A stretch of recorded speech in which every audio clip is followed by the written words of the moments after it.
Hello दोस्तों, आज अपनी यादों की खिड़की खोलते हैं धर्म जी की फिल्म दोस्त के साथ। धर्म जी मान चुके थे कि ये फिल्म फ्लॉप ही होगी, इसलिए जब ये फिल्म रिलीज़ होनी थी उससे पहले ही धर्मेंद्र मुंबई से गायब हो चुके थे। फिल्म से जुड़े सभी लोग हैरान थे कि धर्म कहाँ चले गए। पता चला कि वो कश्मीर में किसी दूसरी फिल्म की शूटिंग करने गए हैं। खैर, धर्मेंद्र के बिना एक छोटा सा प्रीमियर रखा गया और ये फिल्म रिलीज़ कर दी गई। सोमवार का दिन आया तो किसी से धर्मेंद्र को पता चला कि आपकी वो फिल्म तो सुपर हिट हो गई, लोग उसे खूब पसंद कर रहे हैं और कश्मीर में उसके सभी शोज हाउसफुल जा रहे हैं। धर्मेंद्र को ये बातें पता चली तो वो काफ़ी हैरान और खुश हुए। कश्मीर के एक सिनेमा हॉल में फिल्म देखने पहुंचकर वहां फिल्म को लेकर धर्मेंद्र ने लोगों की प्रतिक्रिया देखी, उससे वे गदगद हो गए और अगली ही सुबह मुंबई की फ़्लाइट पकड़ी और सीधे डायरेक्टर दुलाल गुहा के घर आए। सुबह के 9 बजे का वक्त था। धर्मेंद्र ने दुलाल गुहा के दरवाजे की डोरबेल कई दफ़ा बजाई। बार बार बज रही डोरबेल की आवाज़ से इरिटेट होकर दुलाल गुहा के बेटे ने चिढ़ते हुए दरवाज़ा खोला, लेकिन सामने धर्मेंद्र को देखकर हैरान रह गए। पुतुल गुहा के मुताबिक धर्मेंद्र को देखकर उन्हें लगा जैसे वे रात भर सोए नहीं थे। धर्म जी ने पुतुल से उनके पिता दुलाल गुहा के बारे में पूछा। उसके बाद वो पुतुल की दादी यानी दुलाल गुहा की माँ से मिले और उनके बेटे की जमकर तारीफ की। कुछ देर में दुलाल गुहा भी आ गए। उन्हें देखकर धर्मेंद्र उनके सामने दंडवत प्रणाम की मुद्रा में लेट गए। धर्म जी की आंखों में आंसू थे। धर्मेंद्र ने लगभग रोते हुए दुलाल गुहा से कहा, मेरे परिवार के लोगों को फिल्मों के बारे में ज़रा भी अंदाज़ा नहीं है। हम जो इस फिल्म के बारे में सोच रहे हैं वे एकदम गलत था। दुलाल गुहा ने धर्म जी को उठाया और उन्हें शांत किया, फिर अपने साथ बढ़िया सा नाश्ता कराया। धर्म जी ने दुलाल गुहा के घर से ही इस फिल्म के प्रोड्यूसर प्रेम जी को फ़ोन किया और उनसे माफ़ी मांगी। फिर धर्म जी ने अपने घर फ़ोन लगाया और अपने भाई अजीत सिंह से फ़ोन पर पंजाबी भाषा में कुछ कहा। कुछ देर बाद अजीत सिंह वहां आ गए। उन्होंने दुलाल गुहा को 50,000 रुपये थमाए। दुलाल गुहा हैरान थे कि उन्हें रुपये क्यों दिए जा रहे हैं। तब धर्म जी ने उन्हें बताया कि ये उनकी अगली फिल्म का साइनिंग अमाउंट है। दरअसल उस वक्त अजीत सिंह के मन में एक नई कहानी चल रही थी जिस पर वे फिल्म बनाना चाहते थे।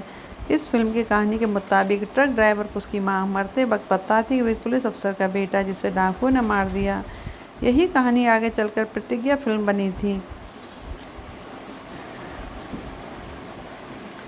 दोस्त फिल्म 1977 को रिलीज हुई थी। दोस्त में धर्म जी के साथ हेमा मालिनी भी थी और शत्रुघ्न सिन्हा भी थे, जबकि अमिताभ बच्चन ने गेस्ट रोल निभाया था।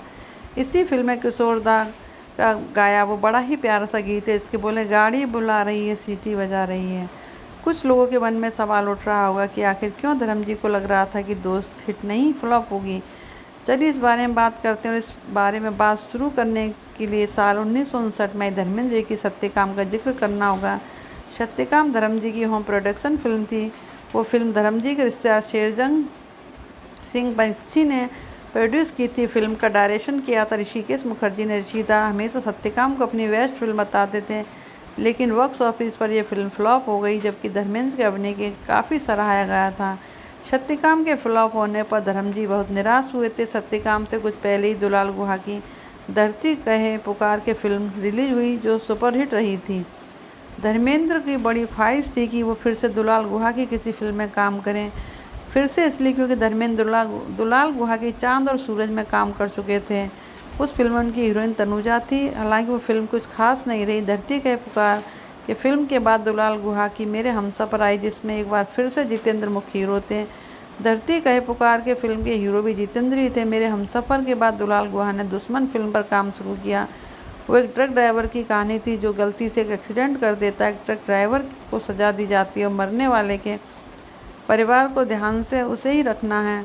धर्मेंद्र को यकीन था कि ये लोग उन्हें ही मिलेगा, लेकिन दुलाल गुहा ने उस रोल राजेश खन्ना को साइन कर लिया। दुश्मन में राजेश खन्ना को साइन किए जाने से धर्मेंद्र बड़े अपसेट हुए थे, लेकिन दुलाल गुहा और सचिन भौमिक के दिमाग में धर्मेंद्र के लिए एक दूसरी कहानी चल रही थी। एक दिन उन्होंने धर्मेंद्र को कहानी सुनाई। कहानी का मुख्य किरदार इस तरह के बुरे काम, झूठ, चोरी और बेईमानी से सख्त नफरत करता है और उसके खिलाफ खड़ा होता है। ये कहानी सुनते वक्त धर्मेंद्र को लगा जैसे दुलाल गुहा उन्हें सत्यकाम जैसा किरदार ही ऑफर कर रहे हैं। उन्हें ये कहानी जरा भी पसंद नहीं आई क्योंकि सत्यकाम फ्लॉप हो गई थी। वो इस फिल्म को साइन तो नहीं करना चाहते, लेकिन दुलाल गुहा के जोर देने पर अनमने ढंग से उन्होंने फिल्म साइन कर ली। इसी फिल्म का नाम था दोस्त, वही फिल्म जिस पर यह पूरी पोस्ट केंद्रित है। फिल्म की शूटिंग शुरू हुई और जैसे जैसे वक्त गुजरता गया फिल्म की शूटिंग कंप्लीट होती गई। धर्मेंद्र को पूरा यकीन हो गया कि फिल्म तो फ्लॉप होगी। शूटिंग कंप्लीट होने के बाद धर्मेंद्र ने कुछ दोस्तों व परिवार के लोगों के लिए एक ट्रायल शो अरेंज कराया। ट्रायल शो देखकर धर्मेंद्र के साथ सभी लोगों ने कहा कि ये फिल्म तो अच्छी नहीं बनी है, ये तो फ्लॉप हो जाएगी। दोस्तों और रिश्तेदारों की इस प्रतिक्रिया ने धर्मेंद्र जी को इतना निराश कर दिया था कि वह दोस्त की रिलीज़ से कुछ दिन पहले दुलाल गुहा को बिना बताए चुपचाप कश्मीर में एक फिल्म की शूटिंग करने चले गए।